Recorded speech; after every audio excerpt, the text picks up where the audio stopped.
The Rams learned something that every middle-aged fat guy already knows. The back doesn't heal that quickly. LeBron James is curious, just not the type of curious you see on Grindr. And the Sparks are on a roll and may get a crucial part of the roster back after 13 months. Good morning. I'm James. And this is your daily dose of sports and snark for the greatest sports city in the world, Los Angeles. This is the Faithful Angelenos Morning Report. It is July 27, 2025. I am spending Sunday, the Lord's Day, in a place that smells like a manger. So holy when you think about it. By the way, if you believe in God as I do, take a moment and thank Him for the blessings you have in life, like LA sports. And if you like being in the know about LA, click the like button. Click the subscribe button. There's a notification bell. Hit that. It lets you know when we drop new content. Sharing is caring. Let people know we exist. And by all means, comment. Now, before we go through the news notes, a quick look at the scoreboard. Boston 4, Dodgers 2. Who cares? Also, the Sparks edged New York 101-99. The Sparks have won 5 games in a row. Now, for the last couple of years, we've been throwing all kinds of scorn at this franchise for good reason. But credit where it's due. This is what we want. Meanwhile, today, the Dodgers are at Boston at 11:30 in the morning. What do you say we get to the news? Hey, boys and girls. Matthew Stafford isn't practicing with the Rams this week either. So, that's suboptimal. Sean McVay is saying Stafford, who has a sore back, I mean, the dude's in his late 30s with a lengthy history of back injuries. We get it. Sean McVay is not calling it a setback. It's a week at a time. As the kids say, it is all fluid. Last week, Stafford was off to the side with trainers. The idea was he'd be throwing next week. So the question, now that it's going into 2 weeks, is how much of an ish is this? Now, the LA Times, in a desperate attempt to try to get clicks and maybe a couple of more advertising dollars, they were trying to hype the panic yesterday. To be frank, I'm not sure we should be that concerned. This isn't like the Dodgers, where they're saying somebody has a sore arm, don't sweat it, and then 10 minutes later, they've got a foot-long scar over the pitching elbow. See, the reason I'm not sure it's an ish is the Rams take it super slow during training camp. They don't play their starters during the preseason. I mean, hell, the Rams have already made it clear. They're going straight to the third-string quarterback for the entire preseason. Right? They don't care. And as you know, Jimmy Garoppolo is a pretty damn good contingency plan if Stafford is really more dinged up than he says he is. The Rams learned that lesson in the year that they defended their Super Bowl. Stafford got hurt. Next thing you know, they're playing UFL quarterbacks, basically. So yeah, they have themselves a backup now. Both Stafford and Garoppolo have taken teams to Super Bowls, and the Rams season opener is over a month away. And oh, by the way, Matthew Stafford kind of knows the playbook and the people around him, so I'm not sure it's going to be that big of an ish. Let me know if you think I'm wrong. I'm willing to hear you out. Defensive coordinator Chris Shula, by the way, affirmed something that we had been speculating for a while, that there was no way in hell Jared Verse was going to be able to compete with retired Aaron Donald in the weight room, but the fact that he even attempted sends a message to the rest of the team. Verse is already now inviting the comparisons to the future Hall of Famer, and Verse also wants to take the reins of the defense. This is a guy who wants to be the face of the franchise. Shula said, quote, they work hard, they love to be coached hard, and they love football. It's really easy to coach guys like that. Aaron Donald was the same way. He was the hardest worker on the team, led the defense, and held everyone accountable for playing hard. Jared Verse is clearly taking steps in that direction. That's exactly where he's at right now, unquote. So Verse was the first to tell the scribes. He admitted that he bit off more than he can chew, but there was a reason behind it. He wants to be a clear-cut, unquestioned team leader. You need something like that. The Rams are happy with it, trust me. Defensive back Ahkello Witherspoon, by the way, has missed the last few practices with a calf injury, according to the Orange County Register. We do not know how bad it is. Kobe Durant is the so-called next man up. So a good chunk of Rams news to discuss. I want to start off a Laker update with a little background here. I knew NBA insider Mark Stein when he was still in college, I think. He served an internship for a newspaper that I worked for out in San Bernardino.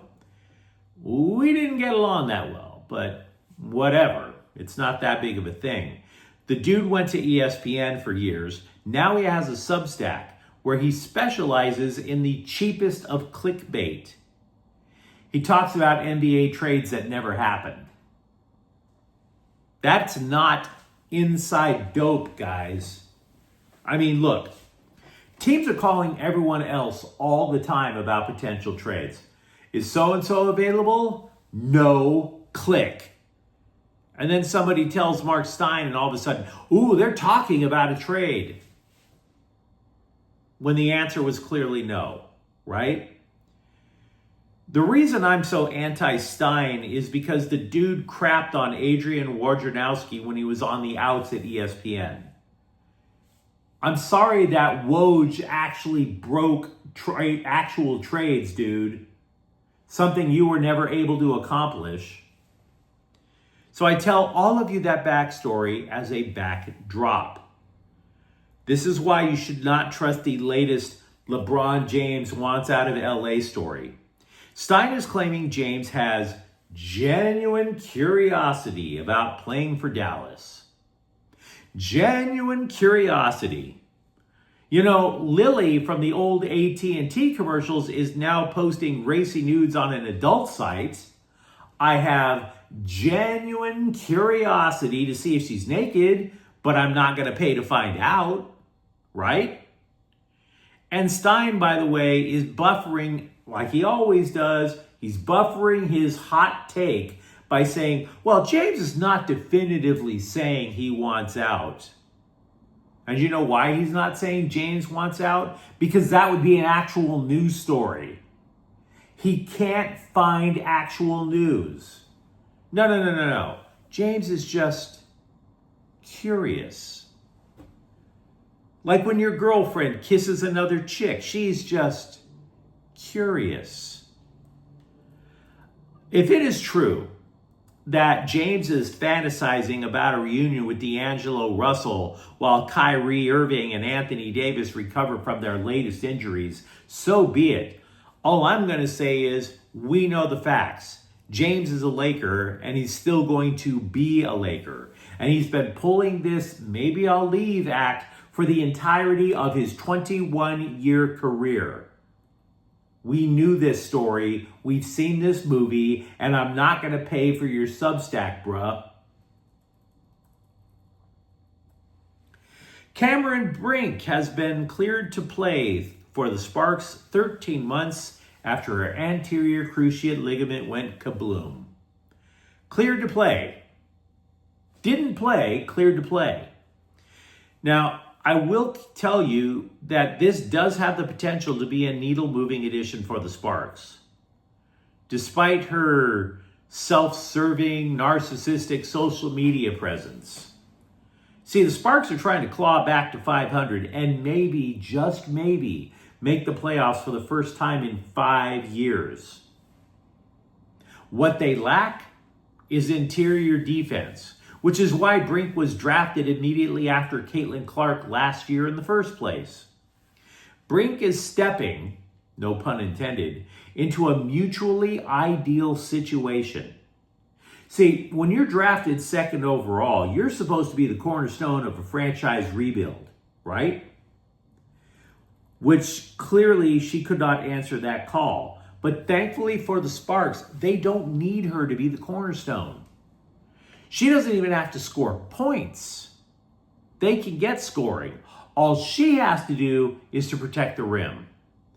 To keep Angel Reese, for example, from padding her me-bound stats, where she keeps grabbing her own missed layups. Over at the Bolt practice facility, Zion Johnson finally practiced at center in pads for day 8 of Chargers training camp. Now, Scribes said that the results were mixed. Now, I could be guilty of obsessing over the interior offensive line for the Chargers after they got smoked in Houston in the playoffs. Jim Harbaugh, meanwhile, is doing his positive thinking equals reality spin, which he has been known to do. He did that for the LA Daily News, talking about whether it's going to be Zion Johnson or Bradley Bozeman at center. Quote, "It's not really a competition. It's a competition to get our best competition, and it's going in a really good direction," unquote. Meanwhile, offensive coordinator Greg Roman is keeping his mouth shut because he's tethered to reality. You have to wonder how long the Chargers can be so nonchalant about it. Brad Bozeman was the center in a humiliating loss that we mentioned in Houston. Johnson was left guard that day. But he's got to play as if his career depends on it, because it very well might. The dude is a free agent next year. Now, the benefit that the Chargers have in this particular offseason is that they're going to play in the Hall of Fame game. Because of that, they were gifted an extra week of training camp, and they will also be gifted an extra week of game film so that they can try to figure out which actually would be the smart call. We spoke a lot about Summer League for the Lakers over the last couple of weeks. It's only right to take at least a glimpse at the Clippers. Now look, the Clippers, they really don't take their rookies all that seriously. This is a super old team. We were talking about it a couple of days ago. They were the second oldest team in the NBA last year, and what did they do? Well, they hired middle-aged Brooke Lopez. Then they hired middle-aged Bradley Beal. And then in between, they hired older than dirt Chris Paul. So rookies are not going to get playing time. And it's a damn good idea that the Clippers signed Brooke Lopez, because at Summer League it became apparent that Yannick Conan Niedenhauser needs a long time to mature. The guy missed all 4 shots in his opening game. And by the way, he missed 2 games with back pain. Meanwhile, you got second round pick Kobe Sanders, and that dude was honestly awful. 9 turnovers committed in 1 game. That will make even G League people say, we don't know if you need to be here yet, dude. The Galaxy's match in Houston that was postponed Friday has been rescheduled for September 6th. Get your tickets now if you want to actually be in a stank hole like Houston. But you let me know what you think in the comments thread. Talk to me about whether or not you have any worries about Matthew Stafford. And for that matter, are you as curious as LeBron James? And if you enjoyed the content, don't forget to subscribe to Faithful Angelenos. We're talking LA sports every single day here. Thank you for watching. I'm James, and we'll be back tomorrow. Faithful Angelenos is a Kian Corte El Queso production. Take care.